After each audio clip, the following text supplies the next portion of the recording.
Olá, concurseiros e concurseiras. Meu nome é Dimas Toledo, sou professor de Direito, advogado. Estou aqui mais uma vez nessa importante iniciativa do professor Vitor Macau, o curso Macau Solidário, curso preparatório para concursos gratuito, que o professor Vitor disponibiliza para aquelas pessoas que no momento não têm condições de arcar com sua preparação. Então, aqui nós vamos para a nossa quarta aula de Direito Administrativo, né? Vou passar alguns recadinhos, porque alguns de vocês podem estar chegando agora, né? As aulas ficam disponíveis, né? Separadamente aí nas plataformas. Então, nós pedimos para vocês compartilharem nossas plataformas para que chegue a maior número de pessoas possível, né? Tendo em vista a natureza dessa iniciativa solidária, né? E também ficamos à disposição nos canais de comunicação, tendo em vista que nosso compromisso é com a aprovação e a formação de vocês, tá bom, meus queridos? Mais um recado, principalmente para aqueles que estão chegando agora, é, a metodologia das nossas aulas, ela dispensa que se anote, né? Principalmente porque a aula é gravada, né? Então, utilize dos benefícios da aula gravada, pause, assista quantas vezes você quiser, mas mesmo assim, nós expomos o artigo ou o conceito, lemos, e você aproveita nesse momento para fazer a primeira compreensão, né, já visualmente, auditivamente, tendo contato com o conteúdo, e posteriormente também disponibilizamos o material, e essa é a melhor forma, né? Então, não há necessidade de você anotar a nossa aula, tá bom, meus queridos? Outra coisa, concurseiros, né? Que eu não sei que hora vocês estão assistindo esse vídeo, né? Concurseiros aí que estudam de manhã, alguns à tarde, outros à noite, muitos de madrugada, né? Aqueles que têm diversas atividades durante o dia, trabalho, cuida de algum parente, ou mesmo está fazendo algum outro estudo. É importante o concurseiro, isso, claro, serve principalmente para os concurseiros iniciantes, conhecer o edital do seu concurso. Ah, professor, mas não abriu ainda. Não tem problema nenhum. Você vai analisar os editais anteriores. Quando sair, se tiver alguma atualização, você faz uma adaptação. Então, você tem que conhecer o edital, todas as disposições, requisitos, como é a sua prova, o conteúdo da sua prova e conhecer todo o conteúdo da sua prova. Claro, você vai dominar mais ou menos 70%, ou seja, nota 7 garantida. Entre os 30%, você vai acertar mais ou menos a metade para a sua aprovação, né? Então, claro, cada um tem um caminho, cada um tem o seu tempo para aprovação, mas é desta forma, é preciso conhecer o edital, tá bom? Então, o estudo do concurseiro, ele tem assistir a aula, resolve as provas anteriores, mas tem que estudar, tem que dedicar cada vez mais tempo para você estudar, tá bom? Ler a lei, ler os artigos da Constituição. A maioria dos concursos que esse módulo é direcionado, né? Concurso da área técnica, não cai decisões do judiciário, né? A chamada jurisprudência, nem mesmo doutrina. A gente menciona a doutrina aqui, mas de forma complementar, tá bom, pessoal? Então você tem que ler a lei, fazer a memorização. Entendimento e memorização são coisas complementares. E assistir a aula e ler a lei também, tá bom, meus queridos? Então, estou falando isso porque vamos mencionar alguns artigos aqui que você precisa depois estudar a lei e os artigos aí repetidas vezes para poder memorizar melhor. Tá bom, meus caros? Então, a aula aqui não é exaustiva. Então, meus queridos, isso, claro, é uma tarefa do concurseiro, né? A gente está mencionando aqui para, como a gente tem compromisso com a aprovação de vocês, para orientá-los, né? Então, sem mais delongas, vamos direto por a mão na massa, apresentações devidas já realizadas, minha e do nosso curso aqui, né? Então, vamos avançando. Quarta aula, né, de Direito Administrativo, esse aqui é importante a gente repetir, né? Aqui o professor Vitor, aqui uma das nossas plataformas, né, meus queridos? Direito Administrativo, a gente traz algumas ilustrações, a deusa da justiça, porque o direito é uma forma, né, um instrumento de busca da justiça. Provavelmente a mais importante da nossa sociedade. E a Constituição aqui é muito importante, porque o direito administrativo que é uma área do direito que não tem uma codificação única, são várias leis esparsas. Então, a Constituição assume maior relevo aqui, né? Além da importância que ela já tem em geral, porque a Constituição que inaugura o sistema jurídico e político que nós trabalhamos, é a Constituição que inaugura o Estado, lá no artigo 1º, ela declara que a República Federativa é um Estado democrático de direito, né, muito importante, forma de Estado, né?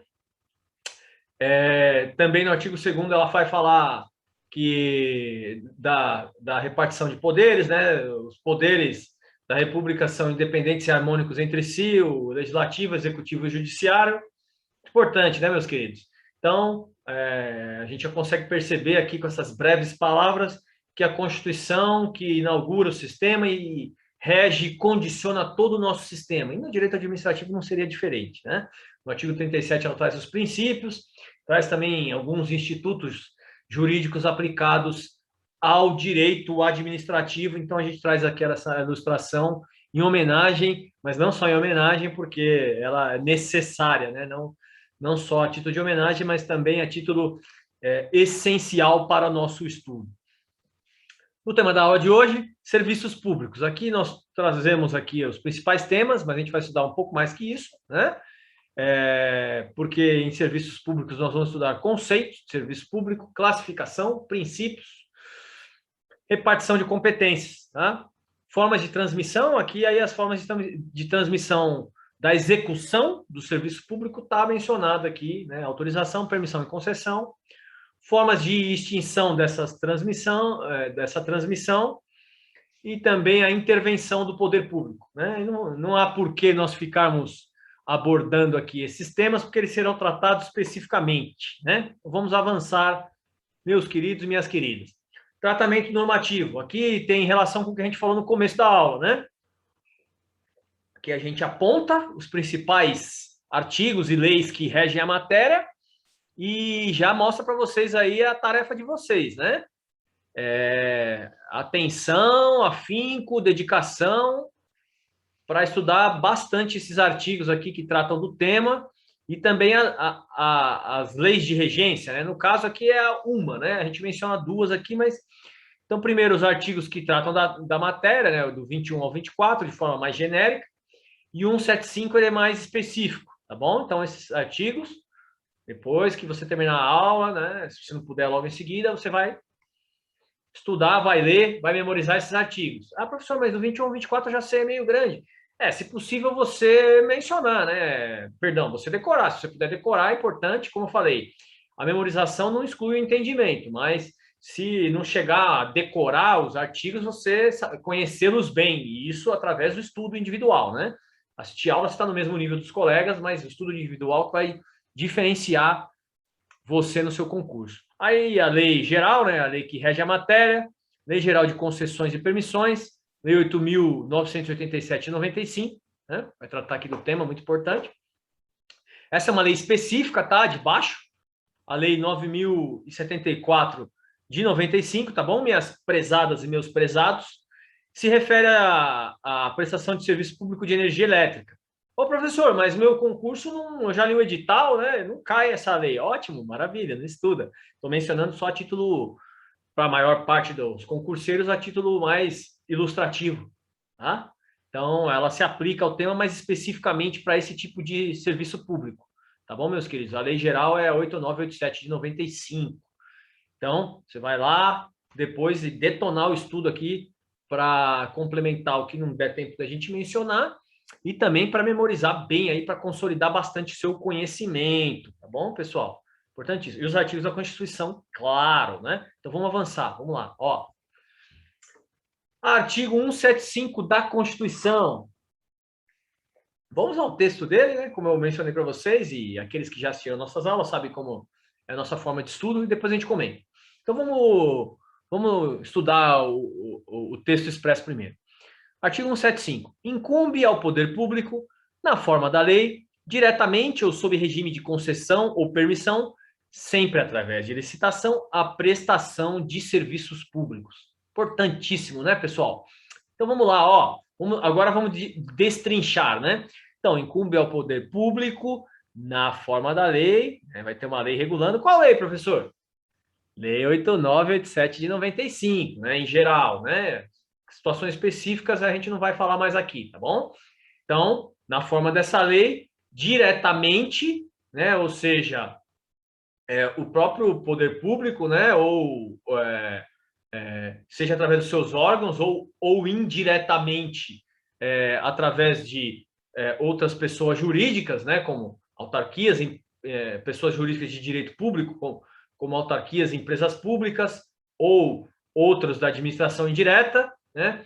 Ou sob regime de concessão, permissão aí para particulares, mas sempre através de licitação, quando o poder público transmitir a execução de um serviço público para um particular, será sob regime de concessão ou permissão, sempre através de licitação, né? Então, vai ter essa concorrência pública, né? Em termos gerais, tem um nome específico também, mas vai ter essa disputa pública. Então, vamos usar outro termo. Tá bom, meus queridos? Para a prestação de serviços públicos. Então, a Constituição que determina, através de licitação, quando for conceder ou permitir um serviço público, a execução desse serviço para um particular, né? A titularidade sempre ficará para a administração pública, para o ente federativo. Tá bom, meus queridos? Muito importante isso daí, né? Em outras aulas a gente estudou temas relacionados, mas aqui para ficar bem claro. Agora vamos entender um pouco melhor o serviço público em si, né? Através de conceitos aqui doutrinários para a gente fixar um pouco melhor, né? Vamos com o conceito do professor Eli Lopes Meireles, grande autor da área, né? Serviço público é todo aquele prestado pela administração ou por seus delegatários sob formas e controles estatais para satisfazer necessidades essenciais ou secundárias da coletividade ou simples conveniências do Estado, né? Então, aqui é bem elucidativo esse conceito do professor Eli Lopes Meireles, né? Então, a gente pode compreender aqui que serviço público é todo aquele serviço, né, atividade prestada pelo Estado, pela administração pública, ou por seus delegatários, como nós falamos, através de concessão ou permissão ali, já mencionado pela Constituição, para satisfazer necessidades essenciais ou mesmo secundárias, necessidades aí não essenciais, mas necessárias da coletividade, ou simples conveniências do Estado. O Estado opta por prestar aquele serviço, né? Ao invés de permitir que a iniciativa privada preste, seja em concorrência ou até algum serviço de forma, através de monopólio, uma conveniência do Estado, uma opção do Estado. Então, a gente consegue compreender bem aqui que já abrange muita coisa do que a gente falou, né? Vamos ter mais um conceito aqui, ó, do professor José dos Santos Carvalho Filho, né? Vamos lá. Ele define serviço público como toda atividade prestada pelo Estado ou por seus delegatários, basicamente sob regime de direito público, com vistas à satisfação de necessidades essenciais e secundárias do Estado. Alguns aspectos parecidos aqui com o do professor Eli Lopes Meireles, mas aqui ele menciona basicamente sob regime de direito público, por quê? Porque como o Estado continua com a titularidade, apesar de ele ter concedido, né, transferido a execução para um particular, então o regime é de direito público, né? O particular está fazendo as vezes do Estado por uma opção do próprio Estado, né? Então, muito importante, é uma atividade prestada pelo Estado aos particulares, né? A coletividade, seja uma atividade essencial ou uma atividade secundária, né? Para suprimir aí uma necessidade, ou uma conveniência dos cidadãos, da coletividade, né? Muito importante. Então, agora a gente compreendendo já o conceito de serviço público, né? A gente pode aprofundar um pouco mais na matéria. Vamos aos princípios, né? Aqui, pessoal, a gente vai, depois, na legislação, a gente vai perceber que esses princípios relacionados ao tema, eles também emanam da própria legislação em si e, evidentemente, decorrem de princípios constitucionais, né? Então, esses são os principais mencionados pela doutrina, né, aceitos nas bancas de concurso, que é o que importa para você, não é mesmo? Então, vamos lá. A gente não vai falar de cada um deles, porque a gente vai mencionar especificamente. Aqui é só uma orientação, né, para a gente se nortear. Princípio da generalidade. Então, vamos ver o conceito. Esse princípio determina que os serviços públicos devem ser prestados de maneira mais ampla possível, bem como prestados sem discriminação entre os beneficiários. Aqui é um pouco evidente para quem já tem uma noção de constitucional, né, meus queridos? Para quem já estudou as nossas outras aulas, né? Porque o princípio da isonomia, né, ou o princípio da igualdade, não permite que o Estado, né, que haja discriminação imotivada. Então, esse princípio ele vai se manifestar também no tema de serviços públicos, determinando que seja mais amplo possível, porque o Estado tem que ele tem deveres que a Constituição determina, né? E também ele tem que garantir alguns direitos que são previstos na Constituição, isso é um dever do Estado, né? E também ele, através da sua própria atividade, como ele é custeado pelo dinheiro público, né? pelo dinheiro dos nossos impostos, ele tem que ser o mais amplo possível, ele não pode fazer discriminação. Então, tem que ser mais geral possível o serviço e também não pode discriminar grupos específicos, né? Mesmo dentro de um serviço muito genérico, muito amplo, ele não pode fazer discriminações, tá bom? Então fica bem claro aqui a incidência do princípio da isonomia, né? Do princípio da impessoalidade, se manifestando aqui na generalidade da prestação dos serviços públicos, né? Nesse primeiro princípio aqui ficou bem claro. O princípio da eficiência. Aqui, meus queridos, quando a administração pública, né, principalmente com a emenda constitucional 19, ela passou por uma fase de gerencialismo, né? A eficiência ela se tornou uma obrigação do Estado, né? Um princípio, né? Tá lá no artigo 37, foi inserido por essa emenda constitucional. Então, é evidente que se é um princípio da administração pública, do direito administrativo, ele vai se espraiar, né? Ele vai iluminar toda matéria relacionada, né? Ao menos em termos gerais, mas sem dúvida nenhuma, não só em termos gerais aqui no caso, né?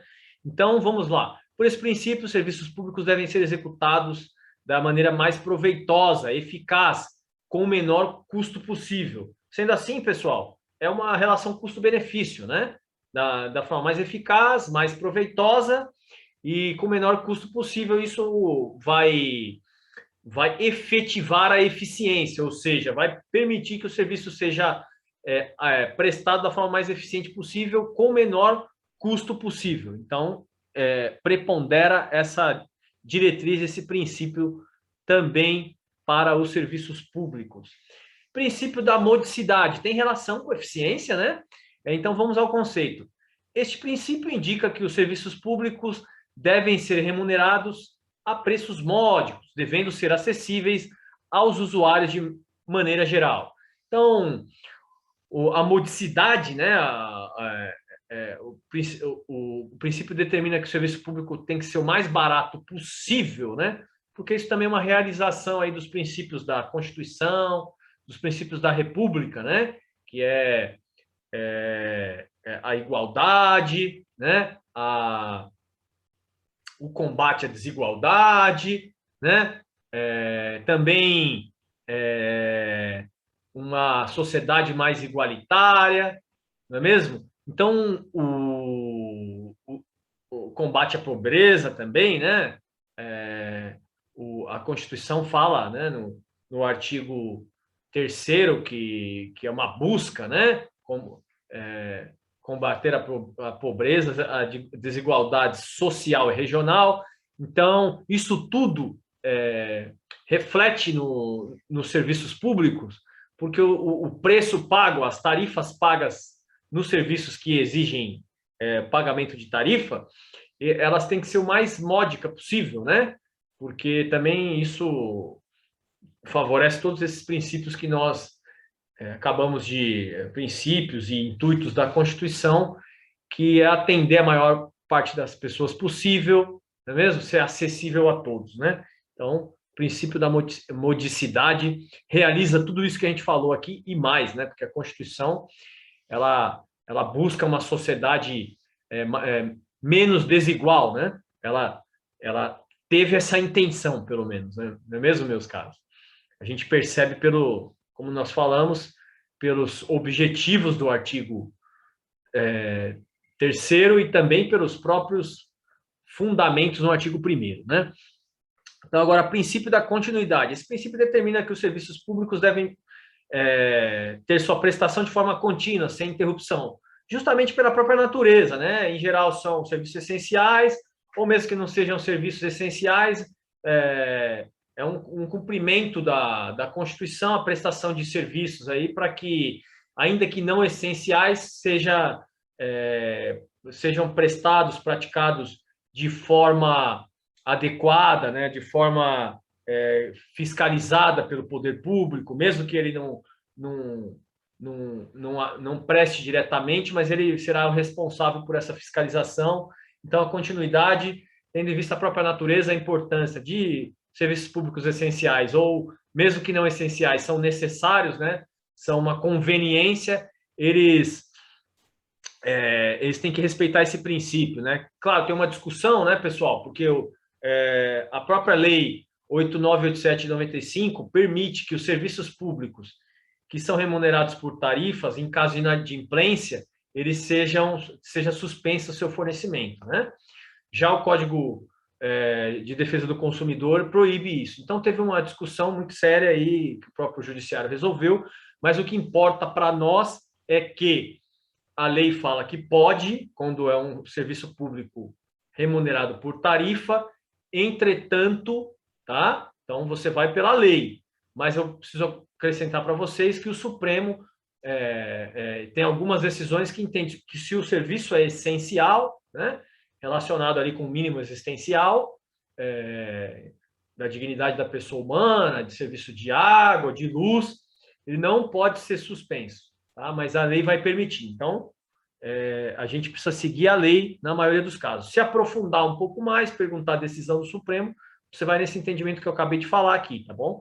Se for só o da lei, pode ser suspenso no caso de inadimplência, tá? Isso não viola o princípio da continuidade. Então, vamos ao artigo 6º, parágrafo 1º.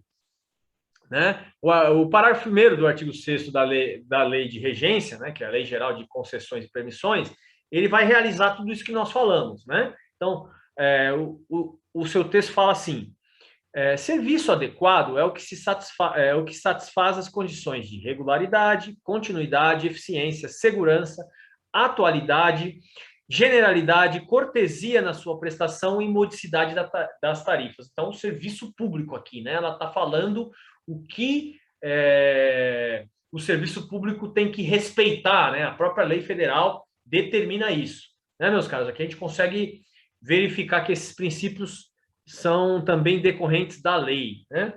Então, agora uma classificação. Pessoal, classificação de serviços públicos é uma coisa controversa, tá? Dependendo do autor, né? A maioria das vezes, quando você for mudar de autor, você vai perceber que ele tem uma classificação diferente.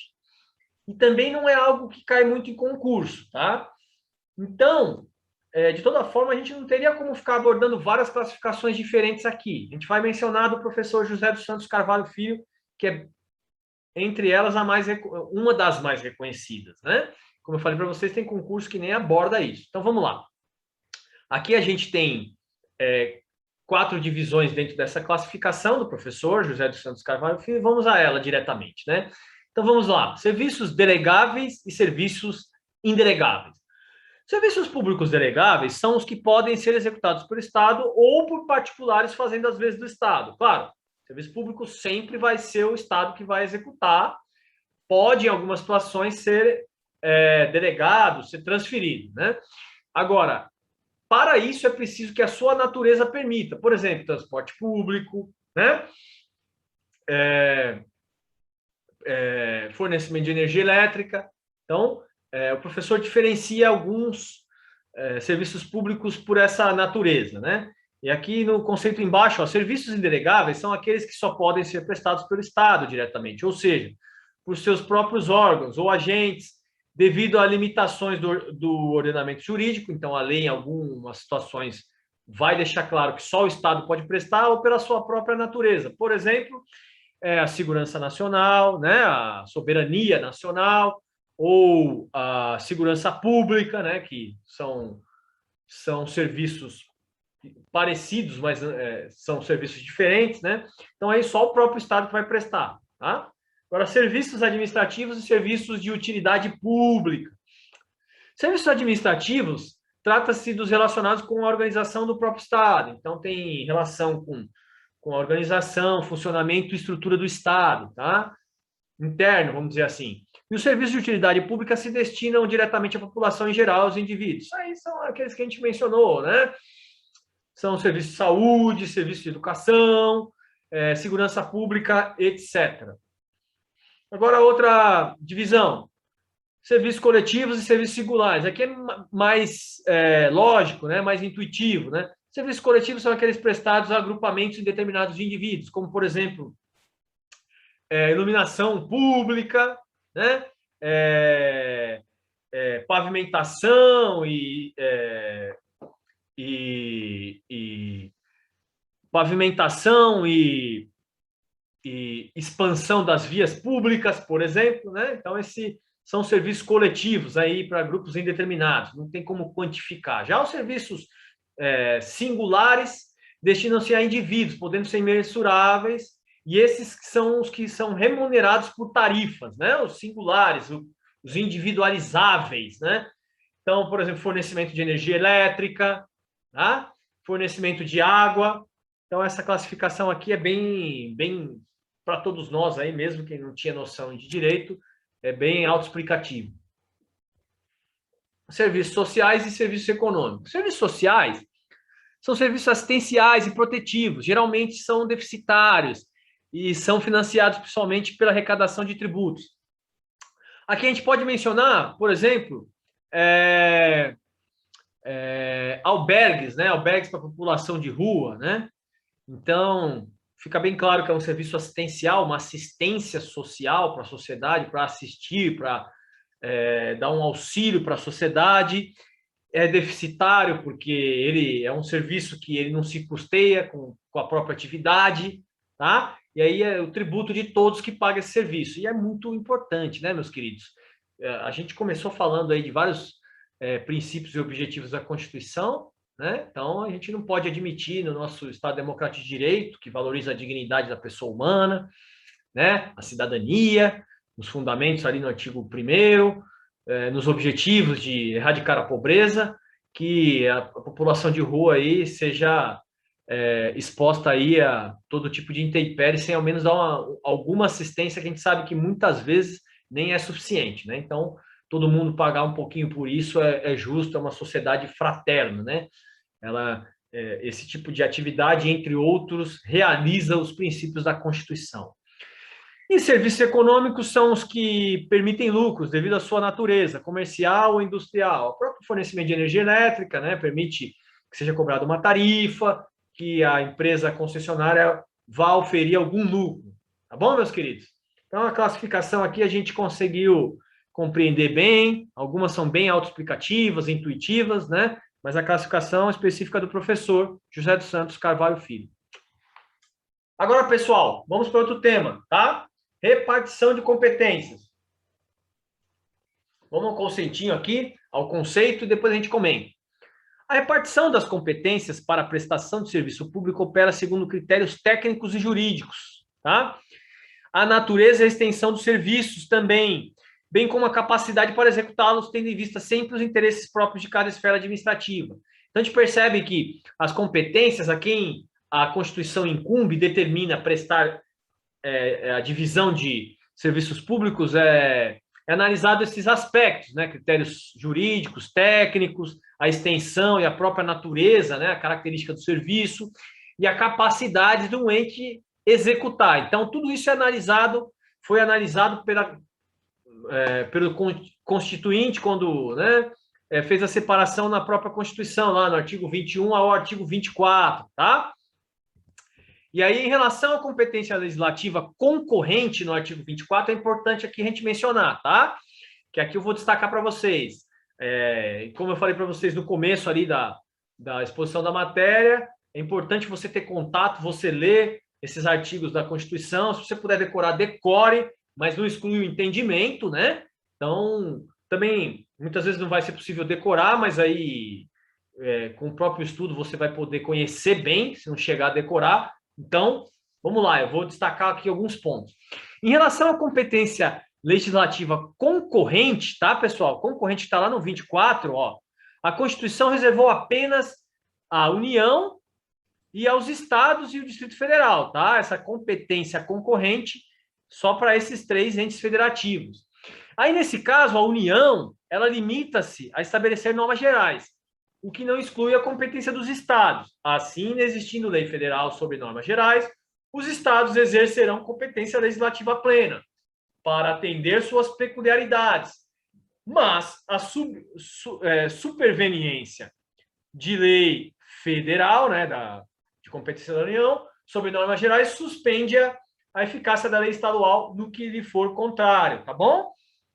Então, aqui, ó, no artigo 24, essas matérias que a Constituição determinou como competência legislativa concorrente desses 3 entes federativos, União, Estados e Distrito Federal, quando a União fizer uma lei, né, tiver uma lei federal, para termos gerais, ela vai regular de forma geral a matéria, e cada estado pode complementar.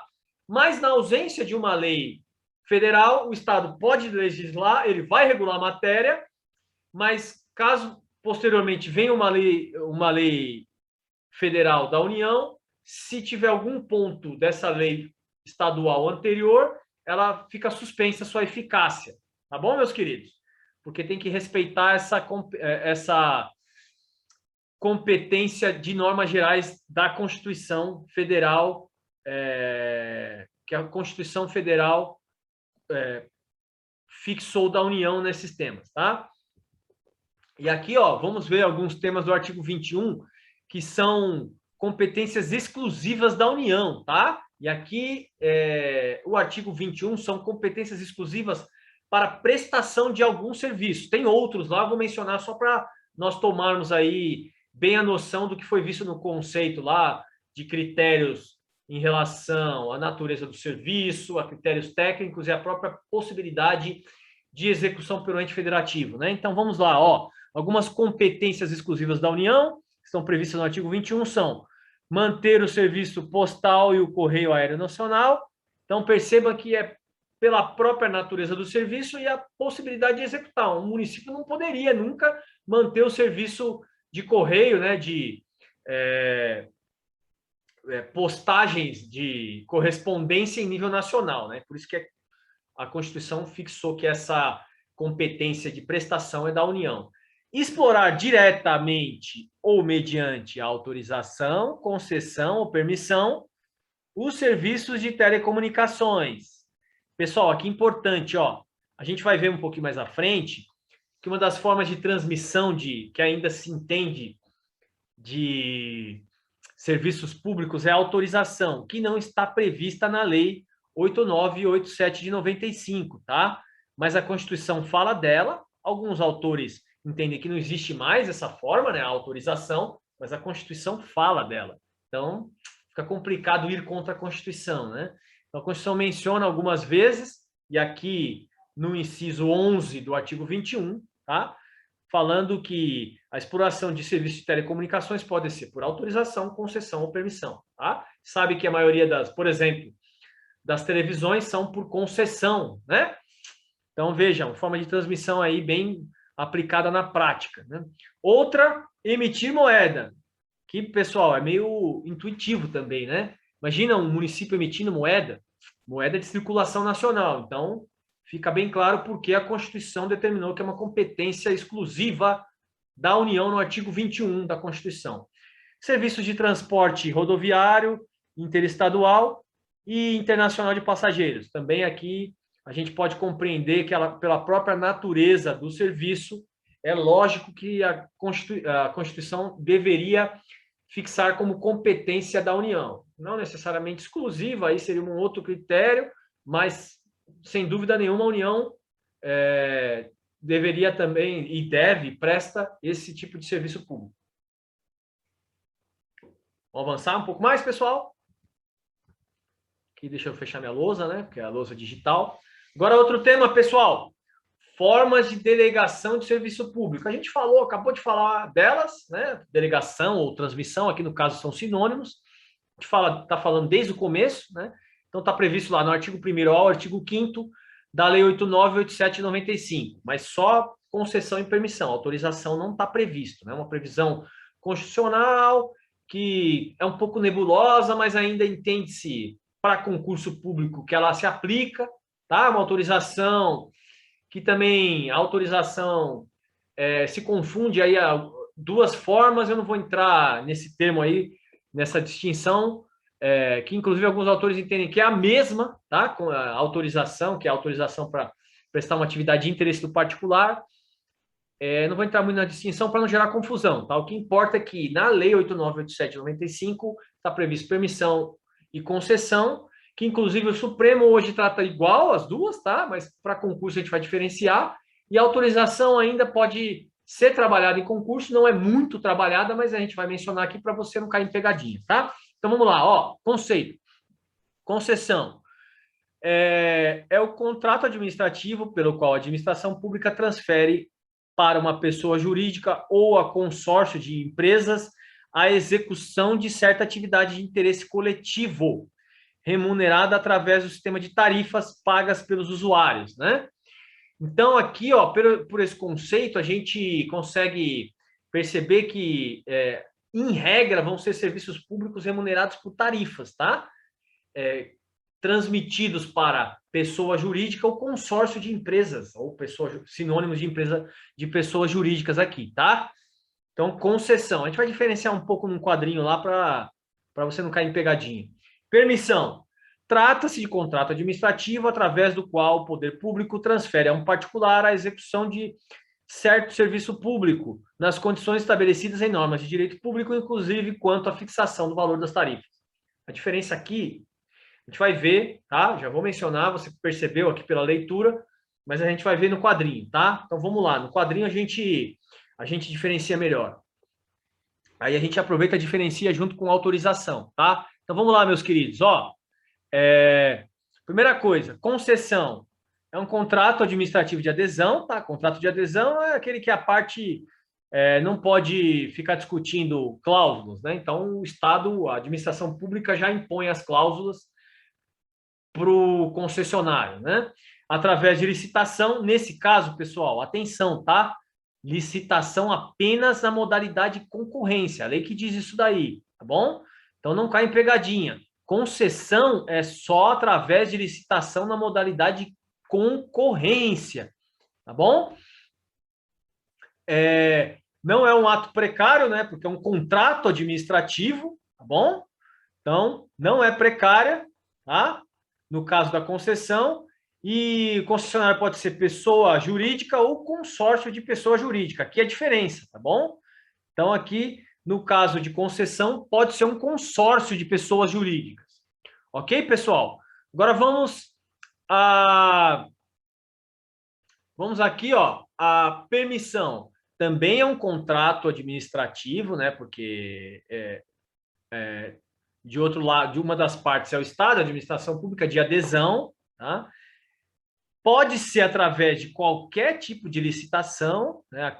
Então, a disputa pública é através de licitação, posteriormente o contrato, posteriormente essa disputa pública, né? Que é a licitação, será efetivado um contrato de permissão, que é um contrato de adesão também, mas a lei diz que é precário, tá? Pessoal, tem discussão no Supremo, mas para a prova é precário, tá bom?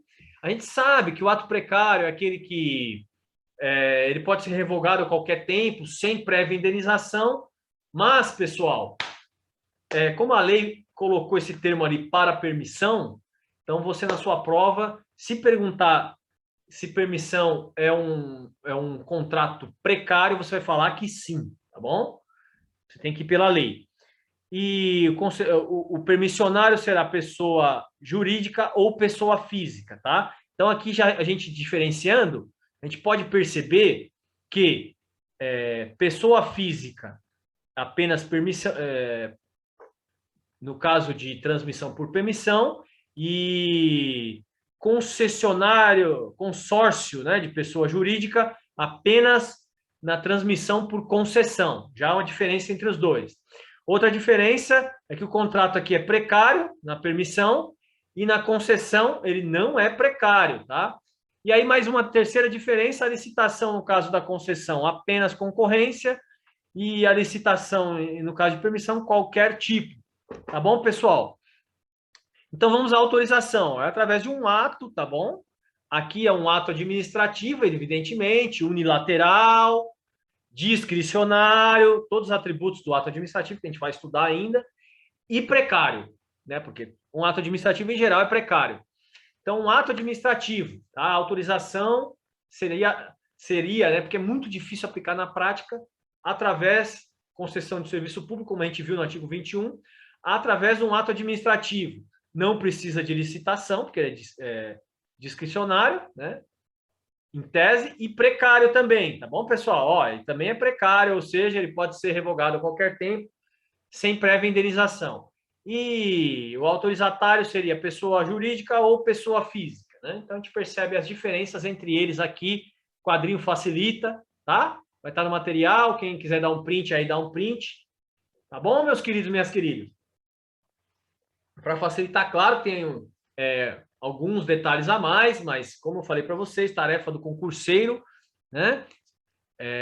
Densificar o seu estudo, consolidar, lendo a lei 8987/95, indispensável para o concurseiro que quer passar, o que quer passear lá no dia da prova e tá bom, pessoal? Vai se contentar com pouco. Então, agora, formas de extinção. Pessoal, formas de extinção estão previstas no artigo 35 ao 39 da Lei 8.987/95, a lei geral que a gente já mencionou. Aqui tem as formas, tá, meus queridos? Aqui as formas, a gente menciona elas, a gente vai falar de cada uma delas, né? Então, não tem por que a gente ficar perdendo tempo, como sempre, né? Como sempre, a gente não perde tempo no sumário aqui do tema. Vamos avançar a cada uma delas. Então, vamos lá, ó, pessoal. Advento do termo contratual. Aqui se refere principalmente à concessão, tá? Se bem que na prática, como eu disse para vocês, hoje o Supremo trata permissão e concessão praticamente como a mesma coisa, né? Então vamos lá, ó. Advento do termo contratual. Vamos ver aqui o conceito, ó. Trata-se do momento final previsto para o fim, né? A conclusão do contrato. A extinção ocorre sem necessidade de qualquer ato anterior de aviso ou notificação. Por quê? Porque está previsto uma data de término, né, de duração do contrato, tá bom? Então não é necessário notificar ou avisar, é o simples cumprir o prazo, né? Ou seja, o contrato veio a termo. Ou seja, trata-se da forma natural da extinção da concessão, tá? Advento do termo contratual. Bacana. Encampação. Aqui é um pouco mais complexo, hein, pessoal? Encampação, vamos lá no conceito, ó. É a retomada da atividade concedida por ato do concedente, né, do poder público, durante o curso do prazo inicialmente fixado, por motivo de conveniência e oportunidade administrativa, sem que o concessionário haja dado causa ao ato extintivo. Então, pessoal, por motivos de interesse público, né, uma gama muito grande de interesse público, como, por exemplo, a defasagem, pode ter ficado defasado, porque o serviço público que é prestado surgiu uma outra forma mais adequada, né? Então, é por interesse público e não por motivo, por uma falha do concessionário, né? Surge a necessidade de extinguir essa concessão, né? Então, como a pessoa jurídica, né? Ou pessoa física, mas em geral na concessão é pessoa jurídica, como ela não deu causa, deve haver interesse público, né? Autorização legislativa, tem que ter uma lei autorizando, e prévia indenização, tendo em vista que não foi o concessionário, né, o particular, que deu causa. Tá bom, meus queridos? Então, essa situação aqui é importantíssima, né? Encampação tem esses detalhes aí, importantíssimos, porque vai gerar um ônus, vai prejudicar a pessoa que estava cumprindo, a pessoa jurídica que estava cumprindo o contrato particular, através da sua pessoa jurídica que estava cumprindo o contrato de concessão, mas por interesse público ele ficou defasado e gerou a necessidade de extinção desse contrato, né? Agora, caducidade, hein? Caducidade também é uma forma bem bem importante, né? A caducidade é o inadimplemento ulterior, né, posterior à celebração, ou descumprimento de alguma cláusula por parte do concessionário. Então, aqui o particular que está executando, né, prestando o serviço público, né, que de titularidade do Estado, né, ele descumpre alguma cláusula ou alguma falha, comete alguma falha, e aí o contrato surge a caducidade, ou seja, o concessionário particular deu causa aqui, né, pessoal? Então, essa situação aqui é bem complexa, vai extinguir, complexo porque tem essa situação, né? O particular deu causa, né? Ele cometeu um erro, um inadimplemento, e o concessionário, ele vai, devido a isso, o contrato será extinto, né? Ou seja, por uma falha ou um descumprimento de alguma cláusula por parte do concessionário. E aqui é o inverso, né? A rescisão é a ocorrência posterior à celebração do contrato, ocorre um erro ou uma falha do concedente, ou seja, do poder público, permite que o contrato seja desfeito, né, extinto, por erro ou inadimplemento do poder público e de alguma das cláusulas, que, claro, através do judiciário, o concessionário vai buscar o judiciário para esse reconhecimento dessa causa de inadimplemento, de não atender a uma cláusula que obrigava ou determinava alguma prestação ou atividade do Estado, tá bom? Então, rescisão aqui é quando é o Estado da causa, né? O Estado tem responsabilidade através de um erro ou inadimplemento contratual. E a anulação, mais simples, anulação do contrato de concessão é decretada quando o pacto foi firmado com algum vício de legalidade, alguma cláusula, alguma outra situação, algum termo relacionado que era ilegal, então pode ser anulado, como a gente viu que os atos administrativos, né? A gente não viu ainda, mas a gente vai ver, a administração pode anular os próprios atos, né? Então, a gente não estudou a aula de atos ainda, né? A gente viu isso em princípios, na aula de princípios. A aula de atos administrativos, a gente vai ver especificamente que a administração pública pode revogar os seus próprios atos, né? Então, a anulação. E a falência ou extinção é quando é decretada a falência judicial do concessionário, né? Que está executando o serviço público, vai acarretar automaticamente a extinção da concessão, né, pessoal? É até um pouco óbvio, né? Porque a falência vai inviabilizar totalmente a execução do serviço público por parte do particular que estava executando, então o contrato de concessão certamente vai se extinguir por esse motivo, muito importante, né? Agora,